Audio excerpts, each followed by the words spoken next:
Oisa ekene gị. Daalụ sir. Nke mbụ ụmụ Igbo na-ekiri anyị na mba ụwa niile ga-achọ ka amata onye bụ kpọmkwem na ihe na-emere ndị Igbo. Anyị magide ka onye na-ekwuchitara ndị Igbo na-anụ ọgụ ka ndị Igbo ga-esi were onwe ha, mana ọ ga-aka maka ịkọwara ndị Igbo. Amarakwa m ma abụba anụ itubere m n'isi ma nke bụ nwunye maka na Igbo kakwara aka. Igbo bụ one of the biggest tribe in the world, among the 10 big tribes. Abụrụ m nwa kwuru no, a German researcher kwuru ya many years ago. So isi na m na-ekwuchitara ha ịmazikwa na ọkwa ikobe akpa mebe m ga-esi daa, mana Igbo bụ Igbo. Ana m ekene unu ọzọ. Aha m bụ Ozioma Evangelist Joseph Agbo. Abụ m onye na-eke n'isi ụzọ local government area n'Enugu State. Ana m akụzi philosophy. Ekụzibego m philosophy ihe karịrị 10 afọ na aba na. Ana m akụzi philosophy na Ebonyi State University na Abakaliki. Agara m akwụkwọ na University of Lagos, University of Ibadan, na University of Nigeria Nsukka. We mere my first degree, my masters, my my PhD. And I'm ekene Igbo. Mwa bụkwa founder of the ministry and a port of oil ministry and the visionary. About an itinerant ministry na-agagali shi ofe ebe na-aga ebe nkozi n'ezi ọzọ ma ya bụrụ church. Anyị ada n'ofe ebe no ebe Chineke si anyị gaba ya gaba ọ bụrụ n'ahịa banyeje ezi ọzọ. Mwa bụkwa Director of Political Education and Governance Movement of Biafrans in Nigeria na akpọ Mobbing, headed by Emeka chairman na DJ bụ Eberechukwu Igbogu. Mwa bụ the Political Director of Political Education and Governance. Mwa bụkwa PRO, Customary Government of Indigenous People of Biafra.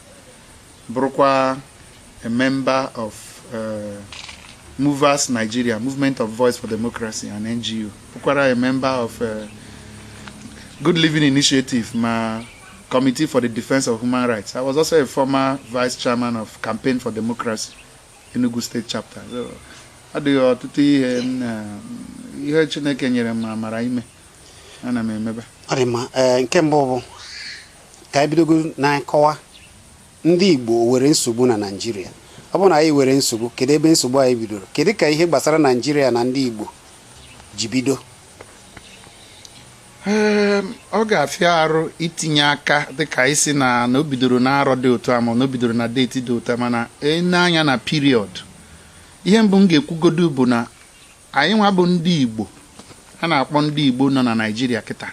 Anyị ebigo obodo a ihe karịrị 1000 arọ, ya bụ 1000 years before ndị Yoruba na-abịa ha join na ihe a na-akpọ Oni of Ife na kịta. Ọ bụrụ Oni bụ the original name. The original title bụ Ogene Ife. Ogene bụ the title dịka otu a na-asị na aha igwe ọka ọ bụrụ ụzọ dị otu a. Na Ado Empire bụ the empire run ya for over 1000 years before ndị Yoruba na-abịa. Ya bụ na onye a na-akpọ Queen Moremi ndị Yoruba na-celebrate ọfụma. Ọ bụ ofu n'ime ndị nwunye Ogene. Onye nwa mepere secret ebe ike ndị Igbo dị. Ọgụ ọ bụ na ị na-ege ndị Igbo, ọ bụ na ị nwere papa kọnụgoro akụkọ ọgụ a na-akpọ Ọgụ na Ọba. Ọgụ na Ọba ahụ bụ ọgụ ndị Yoruba, ndị ụmụ Oduduwa na ndị Igbo nụrụ before emeri dịka emeriri ndị Igbo chizia na Western Nigeria kwanatazi ebe anụnwa anyị bi kịta na ala Igbo kịta anyị na-akpọzi ala Igbo kịta. Ya mere ọ ji abụ ije na Yoruba land ịfụ ihe niile dị Igbo yishi juru ebe ahụ. Ya bụ na ma ụmụ Igbo a bụkwanụ ihe na-esezi okwu abụrụ ma anyị na ndị Juu ma bụ ofu ihe na-ese okwu bụ ndị onye bụ ụzọ. Anyị nwa na-asị na ndị Igbo bụ ụzọ maka na Abraham do 17 na 5 tupu ọ bụrụ Eju, mana tupu mgbe ahụ na ndị Igbo dịbụ mba ebiri. Ya bụ na achọba ndị nwe obodo a na-akpọ Naịjirịa na anyị nwa bụ ụzọ bata ebe a. ụmụnne anyị ndị a niile ya mere mmadụ ga-asị na ya bụ Chibuike Amaechi, na ya bụ Wike instead of Nwike, na ya bụ Yeso instead of Nyeso, Rụmọla, Ụmụọla ji wee bụrụzie Rụmọla. Ihe a niile bụ attempt a na-eme ka a mara maka persecution ndị Igbo nwebere dịka ndị Juu ibe ha na-enwe, na ọ bụrụ na anyị persecutiri ndị Juu na-aga na persecute ndị Port Harcourt na afịa bụ mbụ bụ Igwe Ọcha. Ma iru ebe ahụ kịta efu ebe a na-akpọ Ụmụokoro, expert of Ụmụokoro, onye adịchara afọ anụnwa bụ onye a na-akpọ Alfred J. Smith, ya bụ former first governor ka Gowon kechere Western 12 states o kere. Ọ chọzi ache na ya ga-ewepụ mmiri mgbe ịrụ akwa mmiri, ịrụcha akwa mmiri nwe bridge across the river bụ na the river disappear. Che na ya tinyeche arụ n'ebe enwere Ụmụokoro na Ụmụokwuta na Ụmụokorochi na ọnya bụ n'afọ ahụ adọrọzi. So na anyị nwa bụ ndị nwe obodo anụnwa dịka asịba kedu ole ndị nwe ya. Mana ịbịa ịfụ na ebe mbụ ebidoro secondary school mgbe enwere ya, ndị Yoruba nwere secondary school 60 years before ndị Igbo nwee one. Ikwuru maka ogene na ihe ndị ọzọ na-ekwu na ndị Igbo si ana Yoruba wee bata ebe anyị bibu kpọmkwem, ebe anyị nọbụrụ, ebe anyị setụlụrụ, anyị nọrọ ofu puku arọ karịa bụ ebe a na-akpọ Western Nigeria. Ibadan ka Ọyọ West niile ịmara ebe Ife dị, ebe ha na-akpọ Ife a na-akpọ Oni kịta, na nna sị gị na the original title abụrụ Oni no Ogene Ife, ya bụ the title. Nọọsụ after that thing ka ndị Yoruba mere acquire that stool. Ebe ka ndị Igbo si rute ebe a ha si migration from the Arab, from the Israeli axis.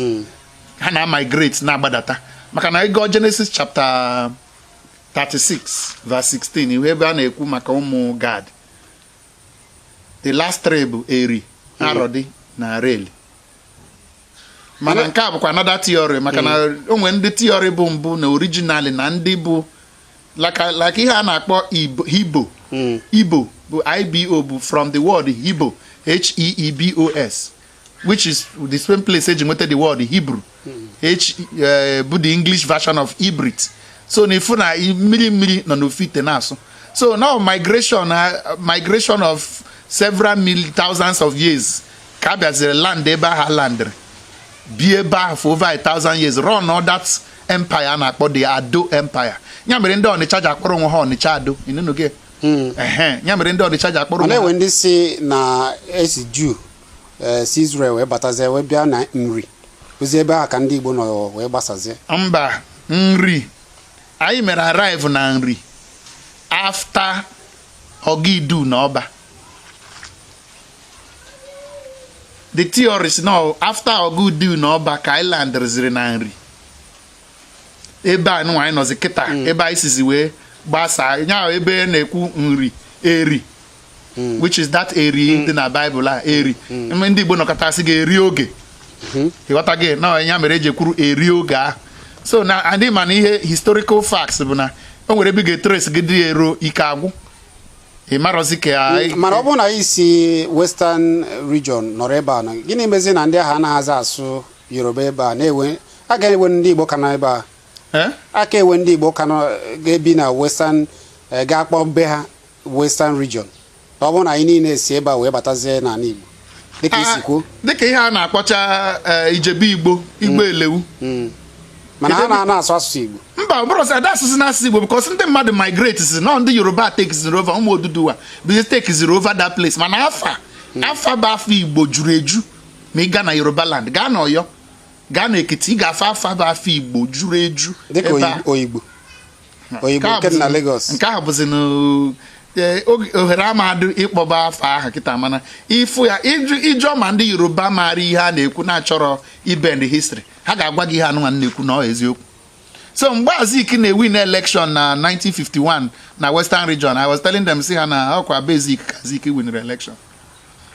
So maka na no, because of the way we migrate, and I migrate together no in bits.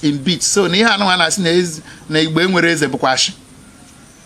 Igbo run and Chineke anyị bụbu our God before ihe ma arụsị ma ihe a niile bụ ihe anyị pikichere ihe anyị pikitechere on the process ka migration ka anyị na-agbadata ka anyị nwetachere ya mana ọ bụ anyị land chara nwa obere small band of people agbadata a small band of people agbadata after ka anụchara ọga idu na ọba ahụ.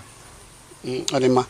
Ihe ị na-ekwu ugbu a bụ na ndị Igbo si ebe a wee gbadata wee sizie ebe a bịazie ebe ka ha gụnyeziri ka a batara n'Igbo nri ka Ọnịsha ka ịdị ka isi nri no mba na Ọnịsha na cross nụrụ mmiri ị ga-afụkwa na ndị Igbo bukwe na Ịgbake dị na Edo na-ewekwa mmiri dị na nri enwere mmiri dị na nri nwere osisi dị ịtọ na Aguleri good anyị chọrọ dị ịgaba ebe ahụ mana ihe ebe nji banye ebe a bụ na o nwere ajụjụ ị na-ajụ ebe ndị Igbo nọ wee taba ebe afụfụ anụnwa nọ wee bada maka na ihe njikọ ya bụ na ọ bụ na icheta na agwara gị na secondary school adịgo na Yoruba land 60 years before emepe one na Yoruba na ala Igbo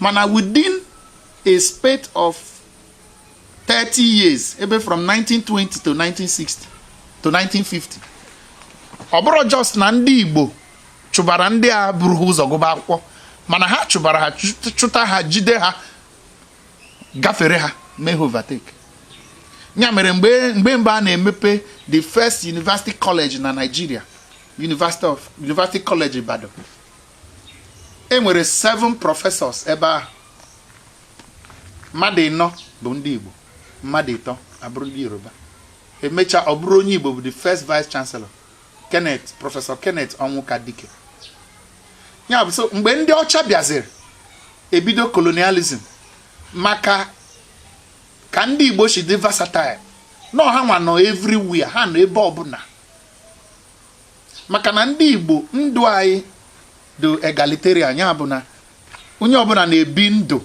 ka Chineke si wee kee ya ndị Igbo ada ebi ndụ na ofu onye tiri ọda tie ewu mmadụ apụtakwana itie ewu mmadụ apụtakwana ihe mgbe onye Igbo ga-ajụ gị ọ ga-ajụ gị why gịnị mere iji asị ịkọwatara ya inye ezigbote reason ọ na-emeji apụta kema na ọ ma apụta mana isi ya na ọjọs maka na ị kadịrị ya pụtakwana ịma na onye Igbo ama ekwe ọ dịrị otu ahụ n'ala Igbo ọ dịrị otu ahụ na ya Yoruba ọ bụ na emia ma ọ bakwa okwu n'ala Hausa ma ọ n'ala Yoruba otu ahụ ekwuru ya ka ọ dị ọ dịrị otu a n'ala Igbo ya bụ ndị Igbo because of ka ha si gbasa ihe ọbụla niile ndị ọcha chọrọ ka a na-eme ọ ndị Igbo nọ n'isi ya bịa na civil service niile ndị Igbo nwunye ịbịa na ndị army of course na army bụ sọsọ almost na ndị Igbo nwe ebe ahụ niile so the thing vutezi anya ụfụ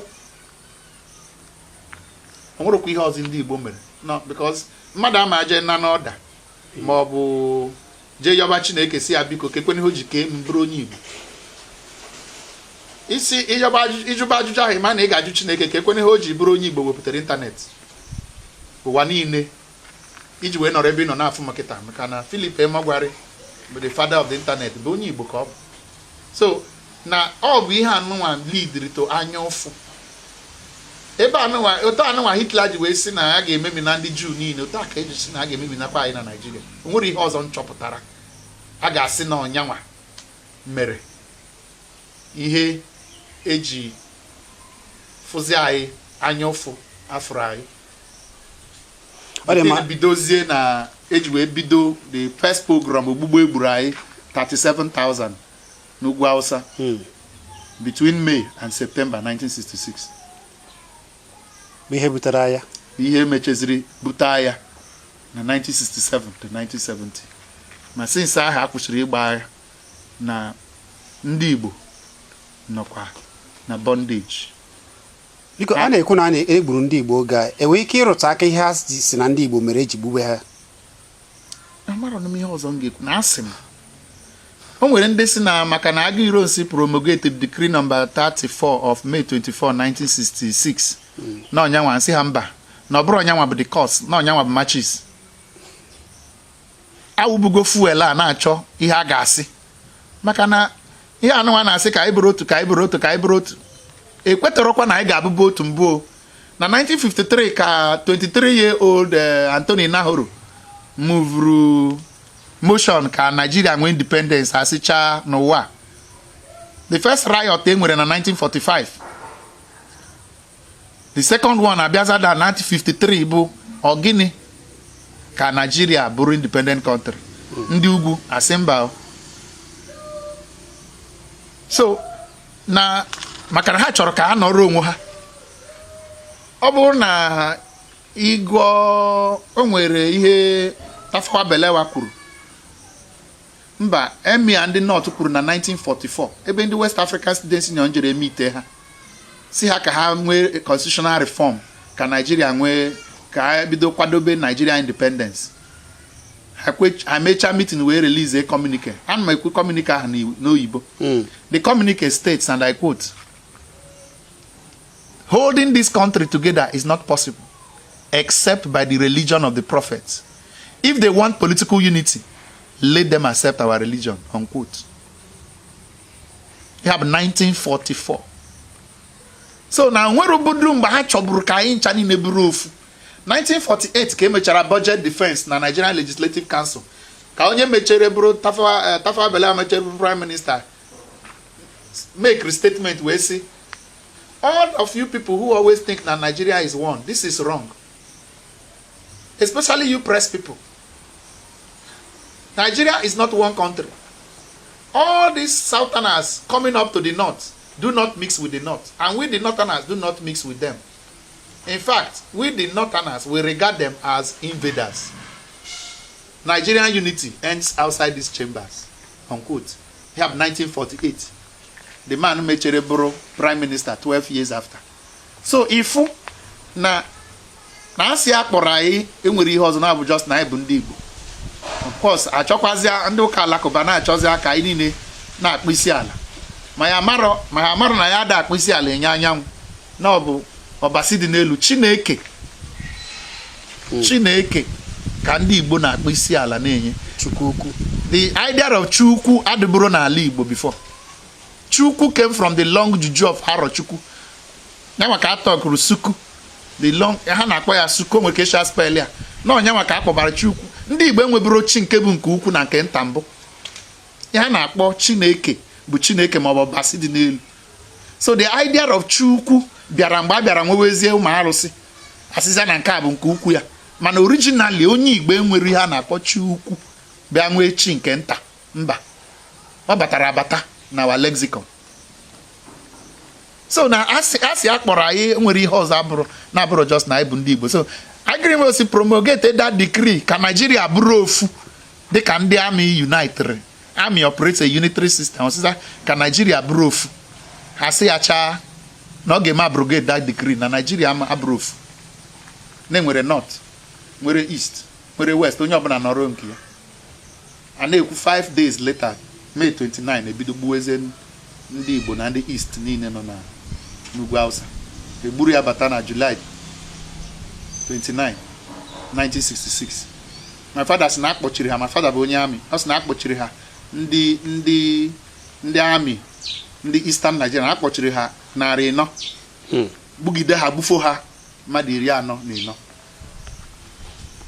400 ndị army a kpọchiri na July Kantaku na-egbugidere ha gbufo ha 44, ejiri ụgbọelu rescue ha bunata ha n'obodo a, gbukwara anyị banye Septemba. So efu na nwere ihe ọzọ na-akọsịkwana ha na-abụrụ. So since aha anụchaziri n'ọkwa na ndị Igbo achọpụkwana, maka na before enwee Nigeria na 1914 enweburu obodo a na-akpọ Biafra, ọ bụ political territory. Ọ dịba adị ifu Portuguese map of Africa nke 1492 to 1843 enwere vast area a na-akpọ Biafra. Ọ dị na map Africa, ọ dị na map. So ọ bụrụ ihe ekretoro Biafra na 1967. No, the state of Biafra nke Ojukwu mere announce bụ just a reference, a return to that original map enweburu. Ndị ọbụla na-eme research jee na archive, jee chọọ Portuguese map of Africa 1492. Ya mgbe bidoro slavery, period slavery bidoro. Ị ga-ahụ na o nwere vast area cover ebe a na-akpọ Nigeria kịta, ma side Togo, ma side Ghana, akpọrọ Biafra. So Biafra dị bụ mbụ before Nigeria bịa na 1914. ya mere nji si ha one day na ofu ihe ndere si ha kedu ihe ndị Nigeria Senate ga-eji jee na 1990 na Senate Nigeria jee wepụ bite of Biafra dị na map narị afọ ise wee replace with bite of Bonny. Njọ ha si ha ndị one bụ ndị Bonny, ọ ndị Igbo founded Bonny Empire na late 14th century and early 15th century. So n'isi mkpi ka nọkwa na mkpampi iwepụ iro bridge across a river, have you removed the river? Iwepụgo the mmiri? Mba, the mmiri ka dịkwa. So na iwepụrụ bite of Biafra nọ na map since 500 years, change it to bite of Bonny, onweghị change. Na a people, Biafra bụ people, o nwere ndị bụ people indigenous. Ebe ka ọ n'ọwụwa ya wa Eastern Nigeria. Na ọwụwa anyanwụ, a gwara na that place, that Biafra na-ekwu no cover a vast area. Coverchara ma side Cameroon kita ma Togo kita ma Nigeria. Ma ine that map of Africa. Ya Southern Nigeria. Isi mana na ọ cover ma Nigeria. Nigeria niile. Asị m Nigeria niile. Ma ndị ugwu. Ma ndị ugwu kedu mgbe ndị ugwu bidoro? Ọ bụ 1804 Ottoman Danfodio. About 200 years ago. Nsị gị na ndị Igbo anago n'ụba na territory anụnwa a na-akpọ na ọ maka na ihe anụnwa a na-akpọ Medugri. Ọ bụrụ Meugri ka a sị na ọ bụ. Makọdị maka ọ dị. Meugri ya bụ onye na-ere ụgba.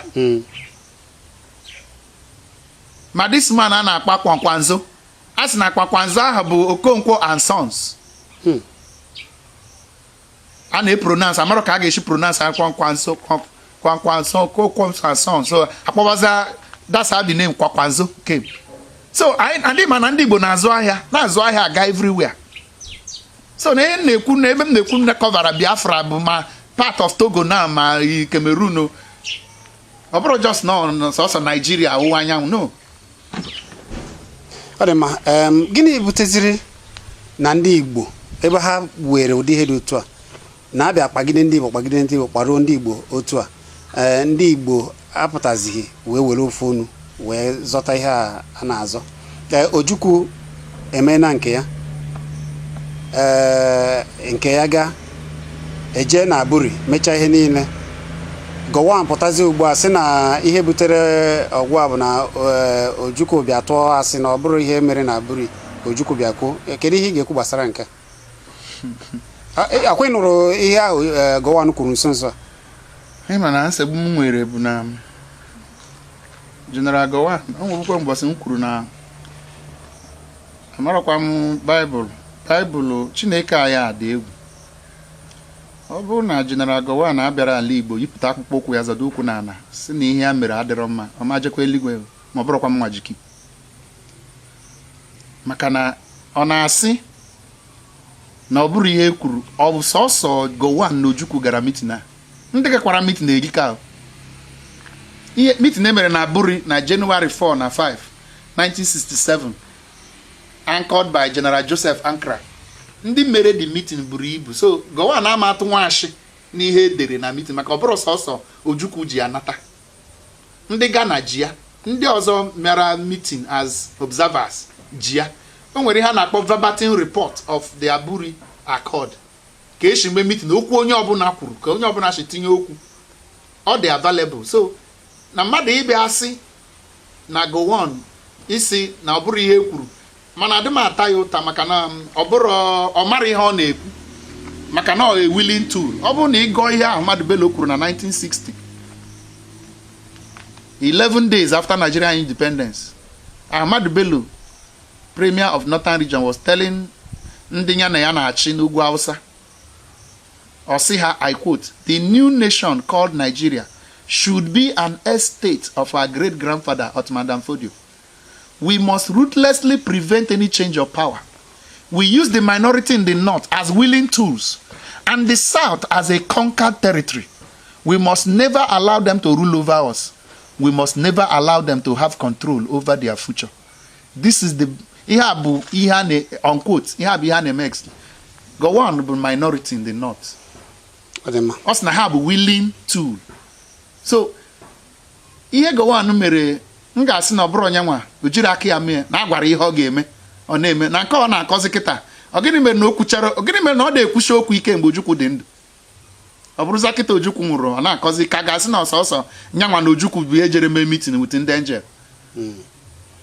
Ọ dị ma nke ahụ gara Ojukwu gbanịa anụ ọgwụ ahụ ọ dị ka ihe a niile ọ dajụrụ Ojukwu bịakwa soro ha mebe ndọrọ ndọrọ ọchịchị mana ọ nagideziri Nnamdi Kanu wee pụta ihe a wee dabakwa otu o si ada ndị agha wee batakwa agba ya egwu eke gbaa egwu nke ọzọ mee nke ọzọ ugbuazi agbache ihe niile a jee na be ka Nnamdi Kanu amaghịzi ebe ụfọdụ si na ama na Nnamdi Kanu ọdị ndụ ka amaghị ebe ọ nọ mana ihe tụrụ anya bụ na Igbo niile bịa agbachizie nkịtị ka ihe a niile meziri ewe onye na-ajụzi esi ebe ka Nnamdi Kanu nọ unuwa bụ ndị na-anụ ọgwụ ihe gbasara Biafra kemgbe kedu ihe ị ga-ekwu gbasara nke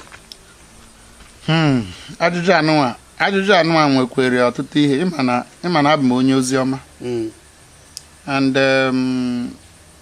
ị na-eme anya efu na ebidoro m ije taa ya bụ na ọ bụrụ na ndị dịka anyị ekwuru eziokwu ịma na ọchịchịrị ga-agbachite ala Igbo niile ihe mere kịta ndị dịka anyị mara na ọ ga-eme anyị nyegokwana ndụmọdụ mgbe ụfọdụ n'oge gara aga na o nwere ihe a na-ekwesịrị ịdị na-eme ma ihe a na-ekwesịrị ịdị na-ekwu maka na okenye ka anyị bụzi ma ọ bụrụ na ị ghọtara the structure of international politics ịbịa ị na-eme ihe otu ọ na-ekwesịrị Nnamdi Kanu gbanịchiri ike mana eziokwu dị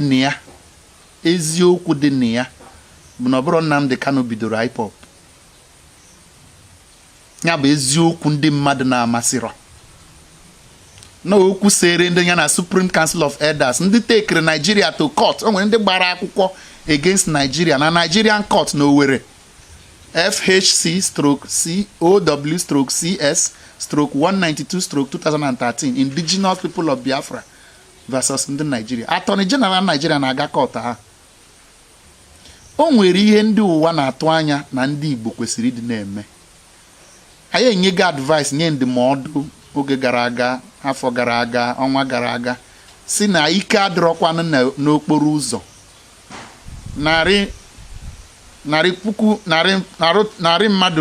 ọtụtụ narị mmadụ egburu ndị Igbo arọ na-abụ gagoro aga kịta o nwere ebe ị nụrụ ebe mmadụ jụrụ ese maka na anyị asịgo ka anyị si n'okporo ụzọ pụta ya bụ ngagharị iwe banye n'ime ụlọ jiri okpu ndị okenye ji ekpu okpukpunye wee chee echiche ihe anyị kwesịrị ime ndị Biafra nwere good case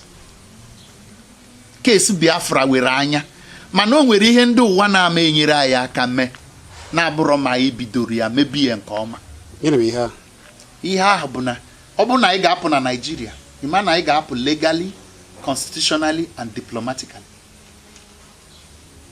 Biafran struggle for me nwere 5 stands ebe o guzoro.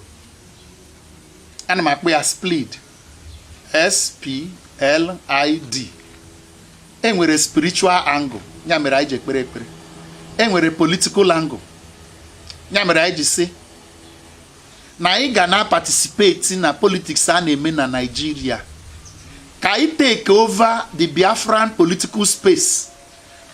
Ka anyị hafụ Igbo achọ inwe gọvanọ. Gọvanọ nwafọ Igbo si ebe a je nata ike n'ugwu Hausa maọbụ lata ike n'ala ndị Yoruba ọ bịa bụrụ gọvanọ ebe a. A na-akọziri ya na agụ ọ nọ n'akịrịka ọ da-aghọta maka na ebe ọ nọ nweta ike o ji wee bụrụ gọvanọ ma ọ bụrụ sinetọ abụrụ n'ala Igbo.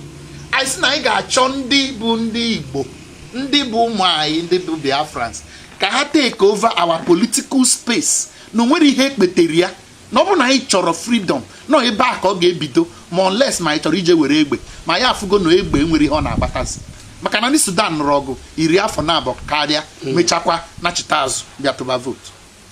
Ya bụ spiritual for S, political for L, L for P, L for legal. Ya mere ndị ji bilie Human Rights Initiative ji take Nigeria to court. I for the intelligentsia and the intellectual. Makana Or because na mba an intellectual. Facts ndị gigoro out about ndị Igbo. Information nwetegoro maka ndị Igbo. Mere nji wee mara ebe nguzoro wee na fight agha. There is an intellectual angle. And then D for the diplomatic. Biafra will not be a pariah state. I ka ga-enwe ndị enyi. So na a ga-achọta ndị ga-ehead the spiritual, the political, the legal, the intellectual and the intelligentsia and the diplomatic. Ya mere nji kpọọ ya split. Ma mgbe anyị na-enyecha advice asị ka anyị kwụsị dị na-ekwu ihe ụfọdụ. Ka anyị kwụsị dị na-ekwu ihe ụfọdụ na ụfọdụ ihe anyị na-ebu anyị bịa anyị mepụọ na anyị kwuo anyị na-ekwuzi ka ụmụazị. Achọrọ ige anyị ntị. Anọkọtasị na na-atụ election Anambra State na before atụ election Anambra State na mmadụ ga-enye anyị date for referendum. Nga na radio station ịnọ na-eme ya ka campaign na-asị onye na-akọ ihe anụnwa ghọtakwara ihe bụ referendum. Ọ ghọtakwara mmadụ ọ na-enye mmadụ referendum. Nkọwatacha ihe bụ referendum and ka esi eme ya. Na before n'ime referendum na a ga-enwerịrị gọọmenti dị within that territory na-eme that referendum. Ya bụrụ na the government adịrọ recognized mana a ga-enwerịrị gọọmenti, a de facto government within that territory. Njọ ha kedu gọọmenti dị na Biafra land? Maka na gọọmenti a ga-pass the law a ga-eji mee referendum. Ọ bụrụ gọọmenti dị na Catalan passịrị law eji mee referendum na Catalan. Ọ bụrụ gọọmenti dị na Scotland passịrị law eji mee election na Scotland referendum. Ọ bụrụ gọọmenti dị na South Sudan a na-recognize ọ bụrụ ha mgbe emechere South Sudan referendum na January 2011 o ruo na July 9 2011 South Sudan abụrụ independent country. Njọ ha si ha ị nụrụ na atụrụ vote mee election ka eme elect onye ga president South Sudan. No, ihe o jidoro taa mana president nọ bụ anọ. No, president ahụ chiri iwu within the cabinet ya within the legislature ya passed the law eji wee mee referendum. Kedu cabinet nọ na Biafra land? Kedu legislation na Biafra land that will pass a law for the referendum? Kedu ka ndị Biafra ga-esi wee gọọmenti nke ha? Good. Dịka ndị ọzọ ndị anyị kpọgasara afa si wee nke. If you go ya bụ the brain behind ihe mere ndị Supreme Council of Elders ji wee form ihe a na-akpọ customary government headed by Engineer Tony Anebo. Maka na ọ dị na Constitution na Nigeria ịgọ section 275 to section 8282 ị ga-ahụ customary courts of appeal, Sharia court of appeal and other. So asị ka anyị activate our customary law ka anyị nwee ike use that opportunity. If na ndị Hausa jere pass ya customary law bill Sharia law bill were ego House of Assembly were ego ha na-ekete from federation account na sponsor Sharia law. So you have the brain behind the Supreme Council of Elders which will form the customary government of the indigenous people of Biafra. And that's not only that customary government all around Biafra land. Mana because na gather just sponsor and double na participate up and number PRO of the customary government. Ihe ni na make it voluntary maka na onwere onye na-akwa ayi ụgwọ. Onwere ebe a na-enweta appropriation eji akwụta ayi ụgwọ ihe a na-eme. Afọmụcha county council, county provincial administration. Unu mere ka ndị ndọrọndọrọ na-achị ugbu a dịka ndị isi obodo dị iche iche dịka governors mara maka. Ana ha akwado ịma na because of the ka esi eme ndị na-achị kịta. Maka na ike ha so na-eme enjoy afụfụ ndị Igbo na-ata. Ịma na tinyere na constitution governor can spend money for 6 months before enwe appropriation. Ihe ha bụrụ wayo official wayo bụ ya. Governor ga-enweta 600 million security vote. Ada retire the money. Ada eme account. Kedu uduru obodo dị ihe ka? So ndị ọbụla na-eme ọbụla dị na participate na politics kita na-eme enjoy ihe the situation ka ọ dị. Unless money na water na ndị ụmụ gị na-amụ na uduru obodo ị ga-ahapụrụ ha ma bụkwa uduru obodo. Unless me nwere foresight wee hụ na ọkwa agbụ ka ekenyere anyị n'onu. That is the only way you can fight. Ya mere people like us are fighting. So anyị na-akọwatara ha ụfọdụ aghọtachabeghị ha mana a na ha akọwatara ha ọtụtụ ihe na-aga underground mana onye na-akpụ ite ị na-akpụ ya ite a na-eshepụkwa ya ị na-akpụtụ ya na-eshepụkwa ya until mbọsị ụfọdụ amụtara ihe a. Ya mere mgbe anyị na-agbagharị na street anyị na-asị ya na ihe abụrụkwa na street anyị ama enwetakwa Biafra na street. Agbagbo 1 million people na the world ama akwụkwọ okwu maka na ha ga-afụ ya as an internal affair of Nigeria. Ọ bụrụ ihe mechara mee. So na nwobere ka a na-akọwata ihe a ndị mmadụ a na-aghọtasị ya. All those structures dị a na-eset ya small. Ya mere anyị bụ ndị Mobin ji si na anyị ga na-participate na election dị na Nigeria. Maka na ọ bụrụ na ya participate ndị UN si anyị, if you want Biafra, go home and take over your political space. Our interest bụ go Biafra land. Ọ bụrụ ịbụ president na Abuja, mba. Maka ịbụcha president na Abuja, onye Hausa ma onye Fulani ga na-akọwara gị ihe ga na-eme. Ọ dị ma ebe ọ dị otu a ihe niile a na-azọ, Nnamdi Kanu na-azọ, Wazirike na-azọ, Onuwa na-azọ ofu ihe ka ndị Biafra ga-eji were ụwa mepee obodo ha. Gịnị ka o ji fịa alụ kemgbe Ojukwu n'onwe ya bịatakwara Igbo ijikọta n'aka ọnụ nọrọ n'ofu otu zọta ihe a? Gịnị ka o ji fịa alụ onye pụta otiwara dịka esi si na Nnamdi Kanu pụtakwara eseokwu bidokwa Wazirike mee na nke ya na Masop, Ojukwu mee nke ya, Onuwa na-emekwa nke unu na otu bilie ọkwa ya? Yes. Platform anyị. Gịnị mere na ndị a niile agaghị ejikọta aka ọnụ ka ịzọta ihe a na-azọ? Ịma na ọ bụrụ na m ekwuru eziokwu, ịma na Chineke ga-apịa m ịtarị. Eziokwu dị na ya kpọmkwem bụ na mgbe Masop bidoro, na Masop abụrụ ka ebechere fụ ya ka ndị bụ ya n'obi bidoro ya. Ebidoro Masop ka ọ na-eme ụdịrị ihe OPC na-eme na Yoruba land as a security outfit ga na-esecure Biafra land. Ebidoro ya ọ ka Masop shi bido the reason behind Masop. Onye jere mme Masop inaugurate bụ Joe Achụzia. Mana abatazia onye ọbụla chọba ihe ga-abụ ya n'akpa. Mbọsị m gara ime obi ọhanaeze hụ ebe Wazirike si na limousine wee ritute white limousine fifi eshi. So onye na-anụrụ ndị Igbo ọgụ bụ ihe na-agba limousine. Ọ makwara the people ha na-ekwu ihe a. Ọ makwara the people ọ na-fight for ka ịbịa na imere okomoko ị na-agba limousine ịchịha instead iwetụta onwe gị anụ ka gị ka ị na-afụ ị na-efili ihe a na-efili. Na the year 2000 ka m dere article a na-akpọ Masop when Biafra becomes an opium, and I warned them na ihe anụnwa a na-eme abụrụ ọ bụ na ndị Igbo chọọ inwe Biafra na ya amaghị ha ị ga-eme na nke a Wazirike na-eme abụbeghị ya. Edere m ya na article na Lagos. O nwere ihe ọzọ m ga-asị dịka nwafọ Igbo, dịka onye na-ejere Chineke ozi, m ga-ekwu ya as eziokwu. O nwere ihe ọzọ ga-eme ka mụ na gị chizi hafu ijikọta aka ọnụ na-eme ka ihe ga-abara anyị niile uru, na-abụrụ ma ọ bụrụ na o nwere ihe na-eme nna chọrọ ka ị mara, ma ọ na o nwere ihe ị na-eme ị na-achọrọ ka m mara. O nwere ihe ọzọ, o nwere reason ọzọ m ga-enye, because amarọ m ihe a ga-eji nwee Masop, nwee IPOB, nwee BZM. Mgbe ndị Masop hierarchy bịara wepụ Wazirike je form BIM, Biafra Independent Movement, na-ajụ na kemgbe mmadụ bidoro ije a na ọ bụ na asị ka fọm ba group na mụnwa kwesịrị ịfọm bụ 5. Mana ihe m na-achọ abụrụ group, ihe m na-achọ bụ ka ndị Igbo nwere onwe ha. Ịfụ ha na onye ọbụla na-achọrọ ka ndị mmadụ ka ya na onye nke ọzọ kpaa, ma ka ya na maka onwere onye zuru oke. That is the truth. Onwere onye zuru oke. Ebe gị ụkwụ gị dị mkpụmkpụ dịka otu a m nwere ofu anya, o nwere onye nwere anya na-abụ. Ya ikwu amaghị ibe ezi ya. Nwafọ Igbo ka ịbụ.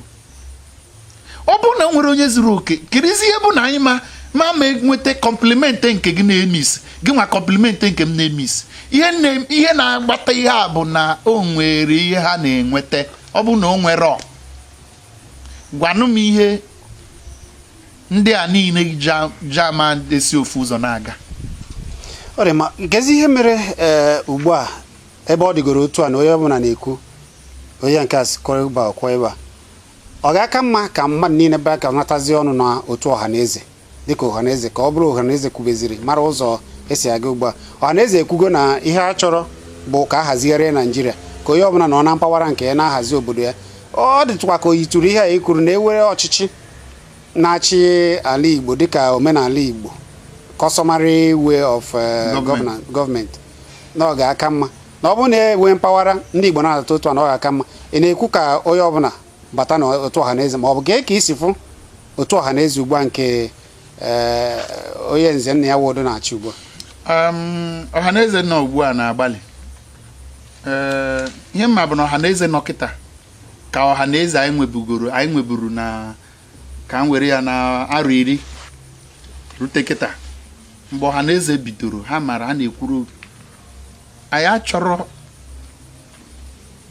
ọha na eze nọ kịta ka ọha na eze dịbụ 5-6 years ago mma mana ọkụkọ ka fọrọ ọka onyechabeghị n'isi ọha na eze na ndị Igbo na-achọ ọha na eze ga-abụ ha kwuo okwu ha zọọ ụkwụ na tim ọ bụrụ ha kwuo okwu ha ọha na eze ga-abụ oruo mgbe a ga-aba mba ha wee nie onu enu ba mba bachie ike ọha na eze ga na-ekwu okwu hafe iri ya because ọ dịzị ka ndị Igbo na-ayọzi ayịyọ anyị na-ekwu okwu anyị na-ekwu okwu begali anyị na-ekwu okwu anyị na-ekwu okwu ka ndị oru etọnụrụ ya bụrụzie slaves ihe anyị chọrọ bụ ọha na eze ga-abụ ha bịa zọọ ọha na eze na-ama abịa inye ha appointment ma ọ bụ nye ndị ụmụnne ha appointment ha kwasị ikwu okwu ihe mere m ji ekwu okwu otu anyị si ekwu bụ na adịmacha appointment ana m arụkwara gọọmenti ọrụ mana marọ m ihe ọzọ ga-eme ma achụgono m n'ọrụ ugboro na-abụ kpọchite maazị ugboro na-abụ so amarọ m ma ga-achụ m ọzọ o nwere appointment m na-achọ o nwere ihe sọsọ ihe m na-achọ bụ ka ọ ga-esidiri ndị Igbo mma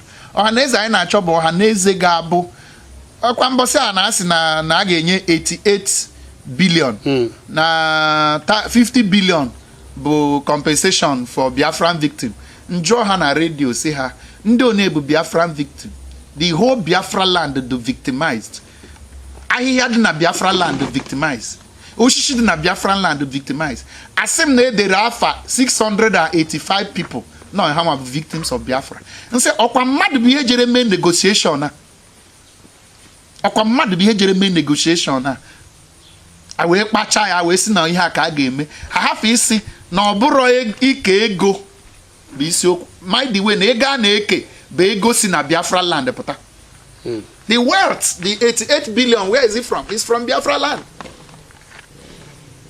So kedu ka a ga-esi megide 685 people bụrụ ha bụ Biafran victims nsị ha unasị no 685,000 asị m mba no 685 nsị ha kedu ụdịrị ihe dị ihe nke a ebute ego ka eke ọ bụrụ ụdịrị ihe a ka anyị chọrọ so ọha na eze anyị chọrọ kịta bụ ọha na eze ga na-ekwu okwu gboo a na-asị na ọ bụrụ na emere ihe dị otu a na ndị Igbo ala anyị nwere right ịla ọ bụ our right mana anyị nidiri igbe egbe na ya enwere UN convention resolution of UN 2013 September 13 2007 10 years ago the rights of indigenous peoples of the world anyị mee ihe ka o kwesịrị omume anyị ga-ala Nigeria cannot stop us even the world can't stop us maka half ihe anyị na-eme half not legitimate half not overwhelming mana ihe mere na ndị mmadụ na-agba ọsọ bụ na ha chọrọ ka ihe mere na mbụ mme and I believe that too na achọrọ m ka ihe mere na mbụ mme because ihe abụrụ 1966 o nwere ways a ga-eji mee ihe ọfụma. Gịnị bụ ụzọ a ga-eji mezie ka achịkọta ọnụ ihe m na-ekwu ajụrụ m ka a ga-esi bịa n'ofu ọnụ jiri ofu ọnụ wee na-aga nọrọ n'ofu otu ka ọ ghara ịbụ onye nke a si na-enwere ọha na eze a napụrụ inwe a group dị targeted na-enwere Afenifere ọ hapụrụ ha inwe OPC ịghọta ọha na eze bụ dịka Afenifere mana ọ ma anapụ anyị inwe OPC mana ihe na-eche ikwu bụ anyị chọọ inwe OPC nke anyị ka ọ bụrụ ofu otu ka hafụ inwere masọb nwee BZM nwee BIM nwee IPOP maka na enwego indigenous council of indigenous elders ndị a jere gba akwụkwọ na court ma the case na-aga enwere legal process mana ya mere njikọ na enwere spiritual political legal intellectual and diplomatic enweche heads of these different platforms and now work together na-achụrụ ofu ala ji efi. Kedụkwana ihe ị ga-ekwu gbasara ego niile na-agbata ikwuru okwu maka gọvanọs na ihe ndị ọzọ gọvanọs na n'ala Igbo dịka isi kwuo ndị Igbo agọziri ha agọzi ọ bụrụ na alụba ihe n'ala Igbo mepụchaa ana Igbo jiri ego amepe ana Igbo ndị mba ọzọ ga na-abịa azụ n'ahịa ahịa na-eme ihe ndị ọzọ mana ọ dịzị ka ihe ọbụla onye ọbụla mere na ana Igbo anaghị ego ya ndị Igbo na onwe ha anaghị eji aka wee kwalite oyi ahụ kedu ihe ị ga-ekwu gbasara ndị Igbo na-achịgodo na ego na-abata n'ọchịchị etiti ihe a ga-eji ya mee ka wee ịna-anya fụ na ụzọ adịkasị ihe n'ala Igbo a na-ekwu maka akwa mmiri nke agbata nke abụọ Second Niger Bridge na-ekwu dredging of River Niger na-ekwu ụmụ ihe dị mana ọ na-abụ sọsọ oge a ekwusie ike bụ oge a chọrọ ime ndọrọndọrọ eme elekshọn kedu mbọ unu na-agba ịgwa ndị gọvanọs nke ha na-ewetagodo eweta ka eji ya dozie ala Igbo ya abụrụkwanụ sọsọ ọrụ ofu onye ajụjụ jụrụ amaka maka na I think last year ka nwere ndị mere research wee chọpụta na allocation batagoro ala Igbo since 1999 from federal allocation batara ala Igbo do about 18 to 19 trillion 18 to 19 trillion 1/3 of that money ka eji ru Dubai anụ anyị na-aga 1/3 of that money ka eji ru Dubai mana ajụjụ ga-ajụ onwe gị bụ ile ala Igbo anya nwere ka o si yite Dubai n'agbanyeghị na spend go 3 times the money eji wee ru Dubai.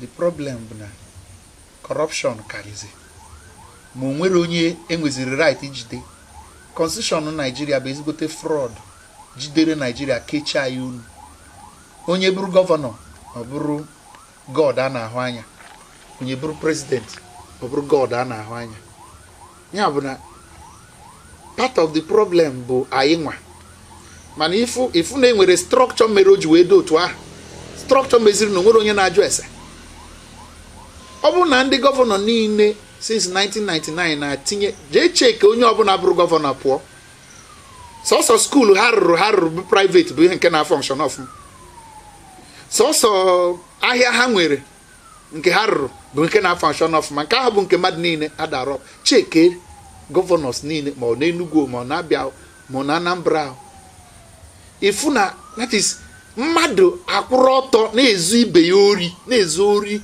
ego ọra mana ị na-anya na constitution ifu na constitution nyere ha power ime ihe ụfọdụ section 6 subsection 6c withdraw right mmadụ ije gbaa gọvanọ akwụkwọ maka na o nyere gị ụzọ ma na o nyere gị ama mmụta ma na o nyere gị arụ ike as lọtụrụ ya into the constitution. Ọ bụ na America ọ bụ na snow da somewhere ọ bụ na nwere one local authority kwesịrị ifichi ọ bụ na onye ahụ efichere ya mmadụ ega ebe ahụ wee daa ifu na onye ahụ ga-eje gba akwụkwọ na court wee nweta compensation maka na onye fichere kwesịrị ifiche the snow efichere ya ọ dịrị otu ahụ n'ala Igbo enyere gị fundamental human rights na chapter 4 but you cannot justice it. So ihe and part of the anọkọtasị na nke a bụ federal na nke a bụ federal ga-agakwa n'ebe a so ifu nwere ike gọvanọ chọrọ ime ihe asị ya agazi n'ebe ahụ na nke a bụ federal ọ chọrọ ime nke asị ya mba na federal nwe nke ahụ ala dị n'azụ ube papa m abụrụ federal nwe so ihe a niile bụcha ihe eji kechie ala Igbo ndị gọvanọ kwa ndị na-achị anyị n'ala Igbo nwekwere nsogbu nke ha nwekwere ọkwa ha nwe 60% of the problem the other one bụ 40% bụ structural. So ikwenye ka a hazigharịa Nigeria dịka ọhaneze si ekwu ya bụ restructure Nigeria. Nsogbu m nwere na restructuring bụ na ndị na-ekwu okwu restructuring na aghọtasịrọ restructuring a na-ekwu okwu restructuring na ọ dịka a ga-asị na anyị na-ayọ mmadụ ayọ ka enye anyị restructuring. Onye na-enye ndị Nigeria restructuring? Nigeria began as a structured federation 1963 to 1966. Nigeria nwere 5 constitutions, 1 federal constitution and 1 central constitution. Ndị army suspend a constitution in 1966. Oro mgbe anyị chọrọ ịnachite azụ to civilian government. Instead, a ga-anachi azụ to the suspended constitution. Eje nye anyị another constitution mmadụ ji aka ya jede. 1979 constitution ọ na-abụrụ ndị Nigeria dere. A na-ekwu okwu restructuring. Nigeria was a structured, ihe na-ekwube bụ return structuring. Adịm ekwu okwu restructuring. Because kedu structure now? Structure has been destroyed. So what are you restructuring? ana m ekwu ka anyị return to the structure of 1963 ebe e nwere constitution, and that is the fastest way. Ya mere nji do part of the otherwise na the restructure Nigeria into 6 regions, 6 political zones: south east, south south, southwest, north east, north central, north west. Ndị ahụ enweche parliament nke ha, so that parliament ọbụla, because otoshi dịrị now sọsọ ndị ga-pass bill to pull out of Nigeria bụ Anambra, Imo, Rivers, Akwa Ibom, because they have parliament that can pass the law. They have parliament that can pass the law. So ọbụna the restructuring will not lead to onye ọbụna control resources do na his territory. Imana the restructuring. Sultan of Sokoto the other day na-ekwu ka enwe economic restructuring, ka ha inwe political restructuring. Enwe economic restructuring. Ha ga-ekwekwe ka oil dị na Niger Delta bụrụ ndị Niger Delta nwee. Ha ga-ekwekwe ka oil dị na Abia State bụrụ ndị Abia nwee. Ha ga-ekwekwe ka oil dị na Ondo State bụrụ ndị Ondo ga-enwe. Enwere 48 OML and OPL license na Nigeria. Ndị na-enwe. Ndị na-enwe. So a na-ekwuzi ihe ahụ dịka anyị na-ayọ ndị mmadụ ayọ ka anyị bụrụ ihe anyị bụbu mbụ. That is the only thing na-afịa mara maka na-ekwekwu restructuring. Maka ihe m na-ekwu bụ return structuring. Let us return to the original structure we had. Maka na anyị nweburu structure before ndị mmadụ hijack ya ebe a na-achọ domination, ka dominate anyị dịka ndị oru. Ebe a na-achọ ya bụ nke 1963 constitution, republican constitution. 1963 constitution. Yes. Ma ị na-ekwuru ndị Igbo na-achọ ka Biafra were onwe ha. Ofu ihe a ka Nnamdi Kanu mee, mana ugbu a ihe anyị ji ekwusi ihe a ike bụ ọ na ha eme eche m na na-asị na osu imi osu aya. Ọ nwanne anyị nwoke ka a na-afọ ọzọ ugbu a.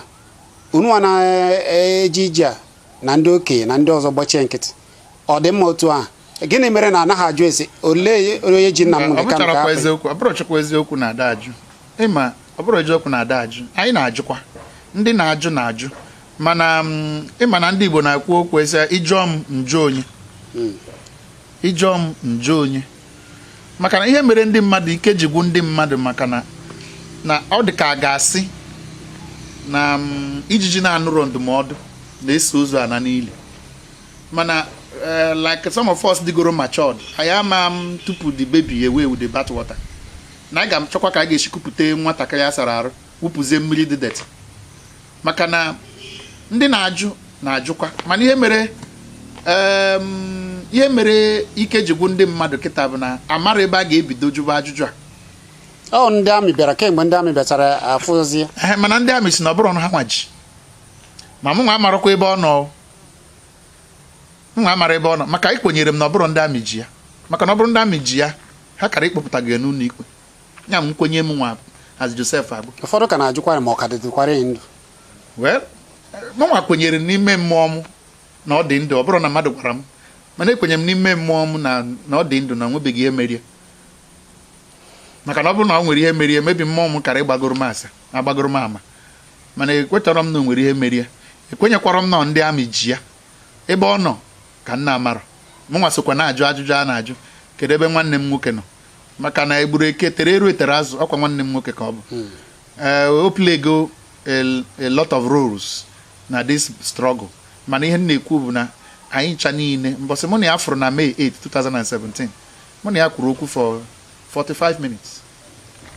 Gwara m ya okwu si ya na nwanne m nwoke na-ekwe anyị kwesịrị ime otu a ma tinye aka ebe ọ bụrụ ihe mụ na ya kpara ka m ga-ekwube. Mana ekwuru m okwu dịka onye dịgoro involved. Ekwuru m okwu dịka an intellectual who is involved. Ekwuru m okwu dịka a spiritual man dịgoro involved. Mara that na enwere spiritual angle to ọgụ anụ anyị na-anụ ka anyị nwere onwe anyị. Maka na ọ bụ na ejikọtara o nwere forces dị out to ensure na ndị Igbo ejikọtara ọnụ. Mbọsị ndị Igbo jikọtara ọnụ, mbọsị ahụ ka Nigeria ga-end. Ndị Igbo owe ihe ha ga-eme ka ha wee jikọta ọnụ. Ebe anyị ma na ọ bụ ejikọtara ọnụ a ewe mbọ a ga-agbazi ugbu a ka ejikọtakwa ọnụ ahụ. Ọ na-abịakwa ọ na ha emekwa nwa obere nwe maka ọtụtụ ihe mere ara ise gara aga na-ekweburu eme ara ise gara aga. ebidogo na-eme kịta ọtụtụ mmiri river Niger na mmiri river Benue na ha agada na na Lokoja anaghị ejikọta ọnụ nwa obere mana ịmago na ọma dịcha mfe mana anyị na ha agbachi mbọ ike mana onwere ka a ga-esi gbaa mbọ ahụ karịa ka ịdị selfless n'ihe ọbụla ị na-eme achọzi dịka otu a ị na-arụ ọrụ ọ bụrụ onye na-anụ ọgụ Biafra bụ onye na-enwere ọrụ mba. I'm a lecturer, I earn money.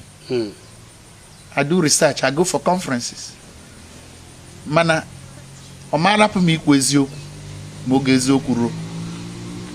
Ọ ma hapụ mmadụ iwere needle duchie m ọnụ maka na m bụ onye na-arụrụ gọọmenti ọrụ. Anyị ncha niile kwesịrị ịpụta. Ya mere nji achọrọ ndị lecturers ndị maara ihe ka mụnwa ka m na-achọ. Anyị ncha niile kwesịrị ịpụta. Ọ bụrụ ụmụaka nọ n'okporo ụzọ ka anyị ga-ahapụrụ ọgụ a mba. Ya mere ebe njikwenyere weta ihe Mbaka kwuru mbọsị sometime last year na onye ọbụla ga-apụta mana ya ma echebe ka onye ọbụla pụta.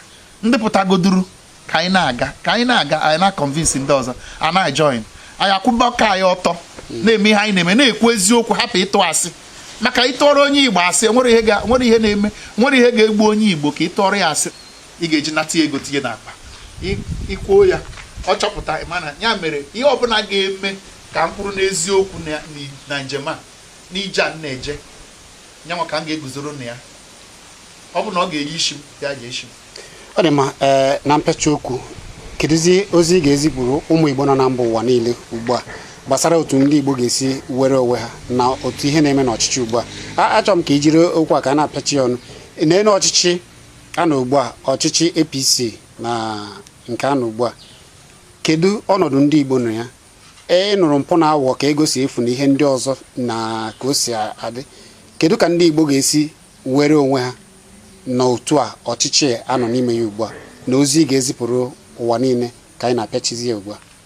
Igbo bụ Igbo ana m ekene unu onwerekwana ihe ọzọ anyị kwesịrị ime na-abụrụ ịnataba anyị ị nọ ịpụrụ apụ ma ị nọ n'ụlọ anyị chọrọ ka anyị chọba ọkwa ihiri ha nwa na-akpọ politiks ọ dị mkpa ọ bụrụ na anyị enwetero political power ma ihe na-ekwu political power abụrụ presidency Nigeria mba anyị nidiri ka anyị chọba ndị gọvanọs ga-abụ ndị Biafra senators ga-abụ ndị Biafra members of the House of Reps ga-abụ ndị Biafra members of the State House of Assembly ga-abụ ndị Biafra ihe mean bụ ndị Biafra call Biafrans na onwe ha. Ọ bụrụ na anyị nweta ndị a inweta Biafra ama afịa arụ ọ bụrụ na m nọ na House of na Senate a na-ekwu okwu ihe gbasara ndị Igbo na ọ kara m mma na ewere mma bee m isi karịa na mmadụ nyere m ego ka nri ndị Igbo ọma medu na ndụ a Chineke nyere aka na ihe anụ m na-ekwu na a na-ekwu ya n'ụwa ụwa niile na-anụ onu m so that o ruo echi ọ bụrụ na o nwere ebe ndị Igbo ziri m ozi nga nru ebe aha ị nwere ike ichetara m sị m ndị anyị ihe anụnwa m kwukwere n'ụbọchị nke ọzọ gịnị na-emezi Chineke dị n'ụwa Chineke bi n'elu mana ma ememudiri ya ihe m na-achọ bụ ka anyị bịa nụ chọba platform anyị ga-eji take over our political space. Let us take over Biafra land maka na location a ga-abịa ọ bụrụ Biafran bụ gọvanọ n'Enugu steeti ọ maghị ego ndị Biafra because Biafra na ideology the three jet ka na-akpọ ya justice equity and truth ebe ọbụla these three things na-adrọ ịma na ọ bụrụ Biafra ka a na-ekwu ya mere politics dị mkpa rinne ọkwa 2006 ka waziri keshi ka ahafụ na ama agụ anyị emebata ndị president na census na ya bụrụzi ndị Nigeria na anyị bụ ndị Biafra. I am an indigene of Biafra but I'm a citizen of Nigeria for now. Maka na nka ọ bụ na nka ga-esi ebe a pụọ ọkwa Nigerian passport ka m ga-ejipụ ya bụ na anyị ga-abịa take over our political space. Power bụ na parliament ka ọ dọrọ na street.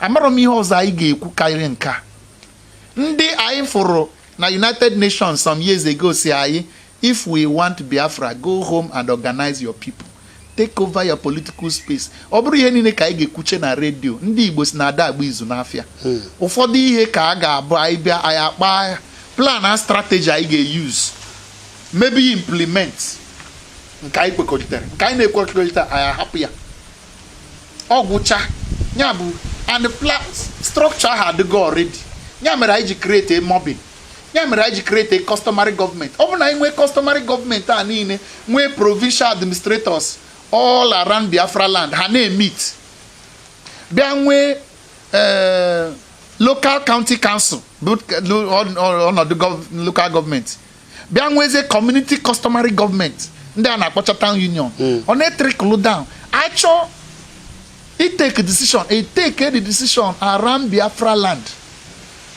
Meanwhile ihe na-eru anyị a na-erukwa anyị na gọọmenti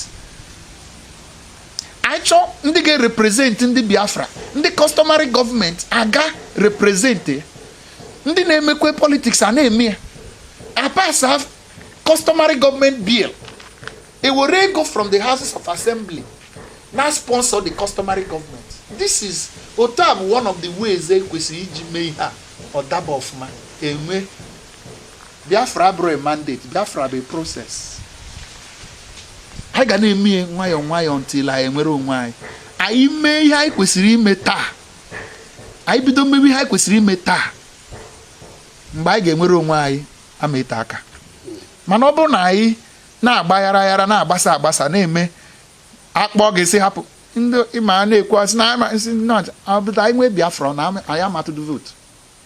Ọ na enwe Biafra na Nnamdi Kanu onwere onye ga-contest election ma ọ chọọ ịzọ mana Joseph Agbo chọrọ ịbụ local government chairman o minizi na o nwere onye ga-asị ka mụ na ya zọọ ya ka ọzi azọchazi ya anyị ga-eje egbe zọọ ya m ga-egbuzi nwanne m nwoke maka na Biafra ka ga-atụ election.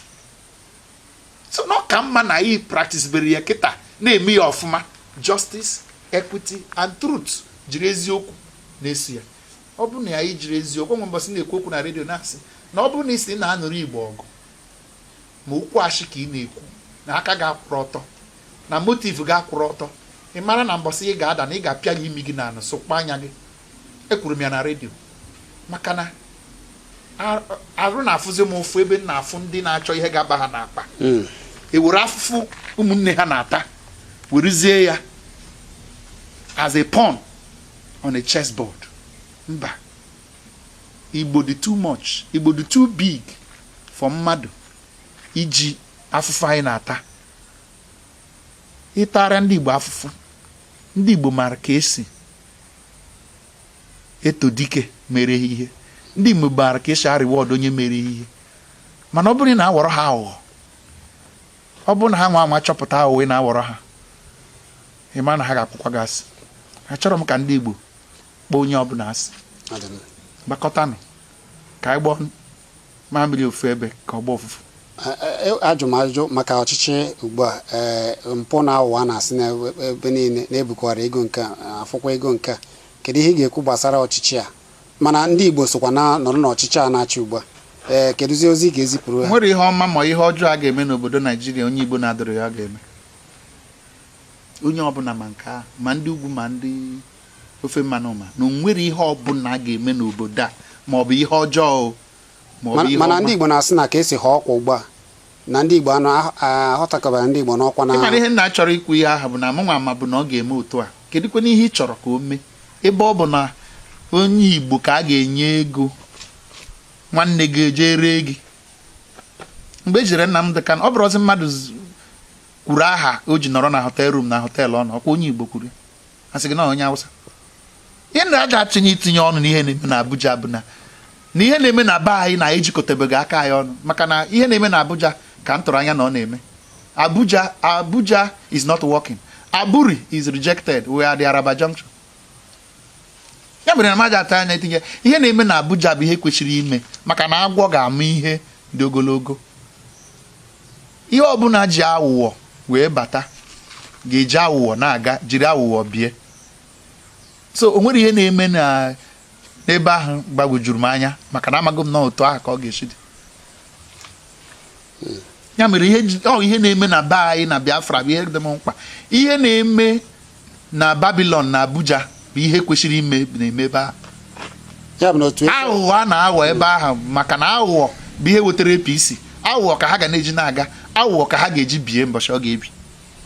ya bụ na otu a na-atịghị ndị Igbo n'ọkwa gbara ọkpụrụkpụ otu a na ọ dịghị mma. Ọ dịrọ m mma mba na ịghọtara ihe nnekwu, ọ dịrọ m mma mana asị m n'otu ahụ ka n'otu ahụ because ha gwara ya agwa n'otu aka ha ga-eji mee 97% and 5%.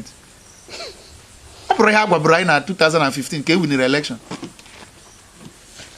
So ọ dịrọ m mma mana ọ bụrụ ndị ahụ ka m na-abara mba, anyị kwesịrị m ịbara ụmụnne m ndị na-ere onwe ha mba.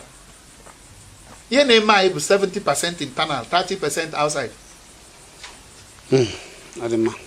Chineke gọzie gị. Ọ ga-adịrịrị gị mma. Ọ ga-adịrịrị gị na mma. Otu a ọ dịgoro ugbu a anyị ma na ndị otu ịkpọchaghị afọ otu a Mobbing gịnị ka ọ pụtara? Mobbing bụ Movement of Biafrans in Nigeria. Is the political arm of the original IPOB of the Supreme Council of Elders. Ihe eji fọm Mobbing na anyị chọpụtara agwa chairman ndị Mobbing bụ Emeka Emekesiri obi na London. DG Director General bụ Eberechukwu Anigbogu, Nwada Eberechukwu Anigbogu, ya bụ my DG. And ihe ọ pụtara bụ anyị bụ ndị kwenyere na anyị kwesịrị ịdị na participate. So anyị na-create ihe anyị na-achọ bụ inweta Biafran minded politicians that will take over Biafran land. Ndị anyị ga-ezi ozi ha je mere anyị ha je mee ya. Ọ bụ na ha emeri ya anyị achụrụ ha bịa na gọọmenti haus ha dị anyị ihe abụrụkwa ihe anyị na-agụkwere. Gịnị mekwa nnụnụ ehibeghị otu ndọrọndọrọ ọchịchị ndị otu Biafra ga-anọ n'ime ya wee zọọ ndọrọndọrọ na Naịjirịa?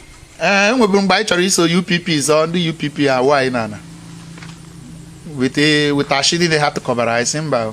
So na ndị Mobbing na ha achọ otu anyị ga-join, anyị ka ga-esokwa otu Mobbing abụrụ ọnụ ndọrọndọrọ ma ịchọ na ịdọ ndọrọndọrọ na Nigeria unless ma bịara nweta independent candidate ị ga-enweta political party. Ebe unu nwere otu ihe a na-ekwu bụ otu a unu dị otu a ide ya afọ dịka otu ndọrọndọrọ wee nọzie n'ime ya wee tibezie mkpu. Mba ya ma adịghị nwa afọ ka otu ndọrọndọrọ Mobbing anyị ga-aza afọ ọzọ maka na anyị daa Mobbing na ama ekwedebenye aha anyị. Ịma na Biafra na-atụ ha ụjọ. Biafra bụ nnukwute ijele.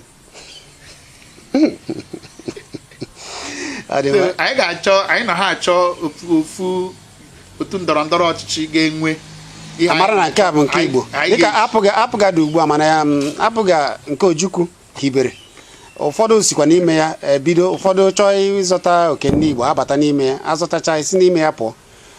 Unu hibe nke unu ọ gaghị adị otu a ma ọ bụ unu ijikọ aka na otu apụga bụ nke ama Ojukwu hibere? A sị gị na ọtụtụ ihe ka anyị na ha eneba anya n'oge na-adịghị anya ị ga ha anụ mana anyị ekwubugo na dịka elekshọn nke Anambra na ọ dịka ndị Mobbing anyị enwego ofu press release anyị kwuru na anyị chọrọ iso apụga ka anyị mara ma anyị ga-replicate structure apụga na other states emecha election Anambra. Ya bawa the thing is already on public table. Ndị apụga ka anyị chọrọ iso, ndị apụga ka anyị ndị otu anyị ga-atụnyere na election na Anambra steeti a na-abịa abịa maka ọ bụrụ maka apụga kịta na ọkwa both maka apụga kịta ma apụga nke na-abịa n'ihu maka na o nwere anyị na-ele anya o nwere ihe anyị na-afụgasị n'iru ga-abụ ọ bụ na anyị use that structure ihe ụdịrị aha anyị na-achọ bụ Biafran minded politicians ga-ejere ndị Igbo ozi maọbụ jere ndị Biafra ozi jeti ọfụma. Anyị firi na anyị ga-eji platfọm a ma ọ bụ na anyị